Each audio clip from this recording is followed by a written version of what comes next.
The Lord be with you. And with your spirit. A proclamation from the Holy Gospel according to Matthew. Glory to you, O Lord.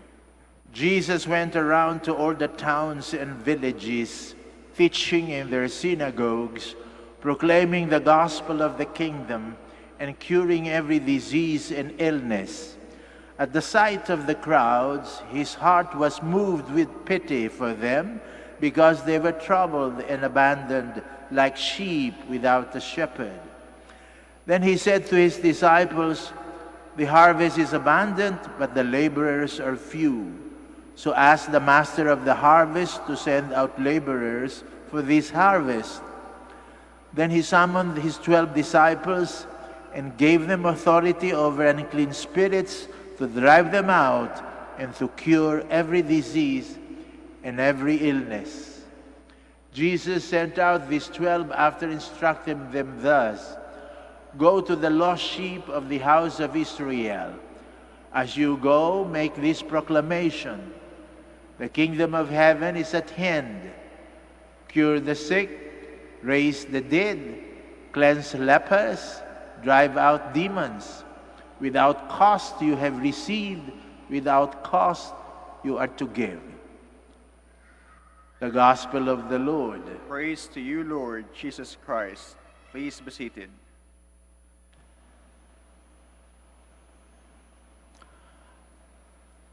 Maraming tinawag ang Panginoon upang magsilbing pastol. Ang hirap nito, sa maraming yan, iilan lang ang nakikinig. At sa mga nakikinig, iilan din lang ang matitino. Kaya nga sabi ng ating Panginoong Jesucristo, magdasal kayong mabuti upang magpadala ng mga pastol na mag-aalaga ng tupahan.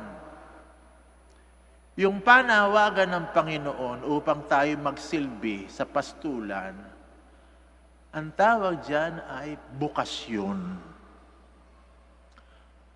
Ang bukasyon ay nag-uugat sa pamilya at para din sa pamilya. Ano ibig kong sabihin? Charity begins at home, but it does not end there. Sa makatuwid, tayong lahat tinawag sa ating sari-sariling pamilya upang sa ganon, mabuksan natin yung pamilya natin para yakapin ang iba pang mga pamilya para yung buong sangkatauhan maging isang malaking pamilya na tayong lahat ay magkakapatid na tumatawag lamang sa iisang Ama, ang Diyos. Kaya, ang bukasyon ay pampamilya. At sapagkat ang pamilya ay tinatag ng Diyos bilang permanenteng institusyon. Magmula pa nung nilikha niya si Adan at si Eva, yung bukasyon, panawagan ng Diyos, yan ang kagustuhan ng Diyos, hindi rin nagbabago yan. Permanente din yan. Sapagkat ang pamilya, permanente. O kaya nga, ginawa ng Panginoong Jesucristo na sakramento ang pagpapamilya. Kinakasal tayo sa sakramento na pampapamilya.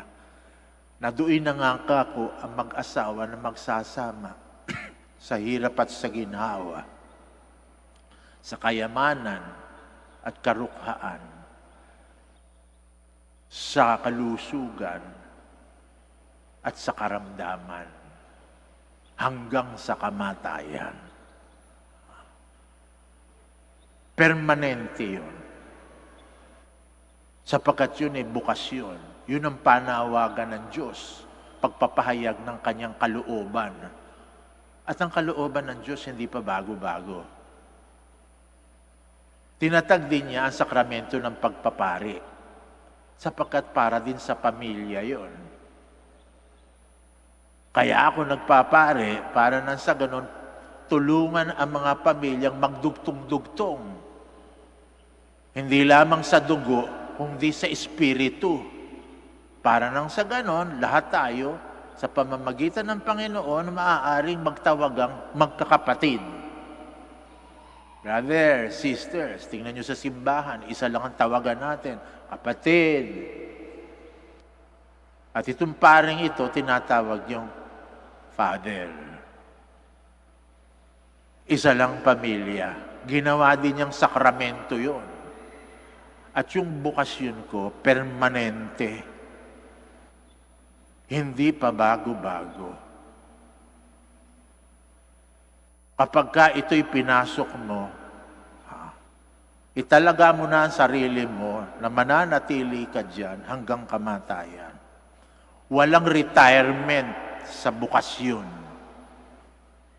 Walang retirement. Sapagkat yan ay kalooban ng Diyos, permanente. Yung mag-asawa dito, walang oras na tinatangi sa inyong pakikiugnayan sa isa bilang mag-asawa. Hindi mo pwedeng sabihin mo doon sa asawa mo, hoy, asawa mo lang ako magmula alas 8 ng gabi hanggang alas 8 ng umaga. At pagdating ko ng mga 45, tapos na ang istorya natin. Wala na akong masisimsim na bango sa iyo. Iiwanan na lang kita. Hindi maaaring ganon hanggang kamatayan, magmula sa inyong kabataan hanggang sa inyong katandaan, magsasama kayo. Bakit? Para sa pamilya. At ako naman ito, kita ninyo, matanda na ako. Kahit na paengkang-engkang yung aking paglakad ngayon, nandito, nagmimisa pa. Hindi ko masabi sa sarili ko, ay, retirado na ako. Bakit? Ito'y pinangako ko hanggat makakaya ko. Sapagkat ito, para sa malawang at malawak na pamilya na tinatawag nating simbahan. May mga anak tayo. May pamilya tayo. Kaya hindi maaaring pabago-bago. Kalooban ito ng Diyos ang pinag-uusapan dito. Kadalasan kasi hindi nila alam kung ano ang bukasyon. Iba yun sa karera. Alam niyo yung karera, career. O ngayon hindi na pinag-uusapan ng bukasyon eh. Pinag-uusapan ngayon career. Yung career, napipili ninyo. Kung ano gusto nyo. Pabago-bago. Gusto nyo maging doktor. Mamaya gusto nyo maging inhinyero. Gusto nyo maging negosyante. Ganyan pabago-bago. Pwede kayo magpabago-bago niyan. Kaya nga tingnan nyo sa mga universidad. Minsan yung mga estudyante mag-i-enroll sa unang semestre sa arkitektura. Ikalawang semestre, nandoon na sa fine arts. Katatlong semestre, nandoon na sa accountancy. Kaya hindi matapos-tapos eh. Bakit? Kung ano-ano gusto. Hindi tumutok sa iisa. Bakit? Yung karera, yung gusto mo sa sarili mo, na ibig mong katayuan para kabuhayan, para sa pangalan at iko'y maging matatag at mahusay at popular, pamoso sa lipunan, yun ang ginagamit mo. Kaya, pwedeng sandalan yung sasabihin mong ito gusto ko, mukhang ito talento ko, dito ako papasok. Ayan. Dili naman kaya, tinitingnan mo yung job market, the law of supply and demand, titingnan mo, ang daming demand sa nursing. Magne-nursing ako. Pag bumagsak yung demand sa nursing, ayoko na ng nursing. Hindi pala demand ngayon. Malakas ang demand sa teaching. Magtuturo ako. At may mga opisina yan, ha? May oras. Iko'y doktor, May clinical hours ka, siguro magmula alas 9 hanggang alas 3. 3 beses isang linggo. O minsan araw-araw, maliban Sabado o Linggo. O ikaw'y abogado, may bupete ka, meron kang consultancy hours. Sabihin mo, magmula alas 9 hanggang alas 4. May oras. At may retirement. Pag surgeon ka, at ikaw'y 80 anyos na, ay Diyos ko, maski ako, hindi na sa iyo magpupunta. Nangangatog na yung kamay mo. Baka kung ano-ano, mahiwa mo. Sa halip na yung dapat hiwain, lumihis yung kamay mo. Iba tuloy yung parte na mahiwa mo at maputol mo. Oy, kailangan mag-retire ka na. O ikaw'y abogado, at ikaw'y 88 na, ay Diyos ko, hindi ko na malaman kung kabisado mo pa yung konstitusyon ng Pilipinas. Mag-retire ka na yan. Bago-bago. Yung karera mo, pwede mong gamitin upang magsilbi ng bukasyon mo. Kaya mas mainam yon. Ako'y arkitekto, para nang sa ganon, mataguyod ko ang pamilya ko. Ako'y inhinyero, okay.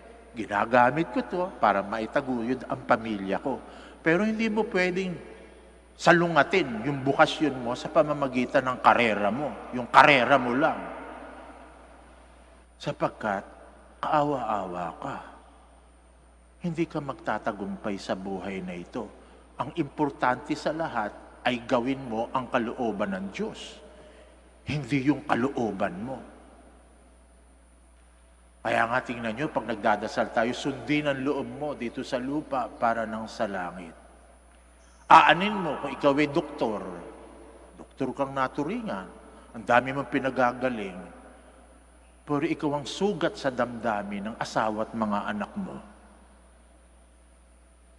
Sugat ng asawa at mga anak mo, kahirap-hirap gumaling sapagkat hanggang ngayon dinadala-dala. Kahit na lahat ng tao pumupuri sa iyo, dami ng pinagaling yan. Pero makikita mo, nag-iiyakan yung asawa at anak niya. Masasabi mo bang matagumpay yun? Inhinyero ka, ang daming mga gusali na naipatayo mo. Yung pinakamataas na gusali sa Makati, ako nagpatayo niyan. Pero na hindi mo mapatayo at mapatuwid yung pamilya mo. Sasabi bang tagumpay ka niyan?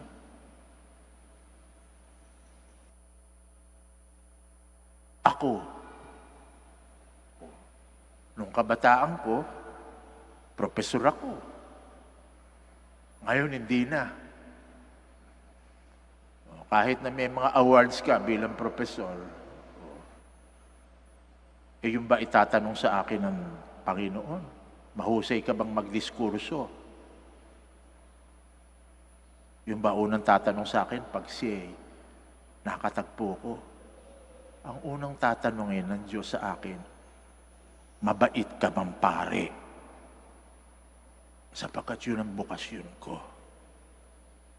Ang dami-dami mga pare kung ano-ano ang karera, no? Tinatawag tayo mga paring arkitekto, may paring doktor, may paring may paring abogado. Marami yan.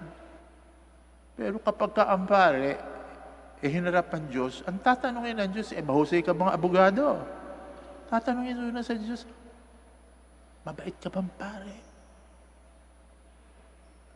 Sapagkat yung bukasyon galing sa Diyos, yung karera mo, ginusto mo yan, sana ginamit mo para mapatatag ang bukasyon mo. Kaya kayo din ganun, pagharap nyo sa Diyos, ano itatanong sa inyo? Ano bang itatanong nyo sa inyo?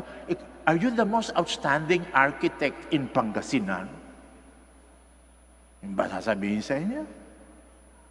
Are you the most successful businessman in Central Luzon? Yung ba sasabihin sa inyo?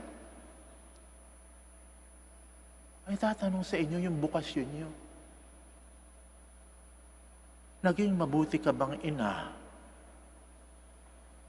Naging mabuti ka bang asawa? sa may bahay mo? Mabait ka bang tatay o nanay sa mga anak mo? Yan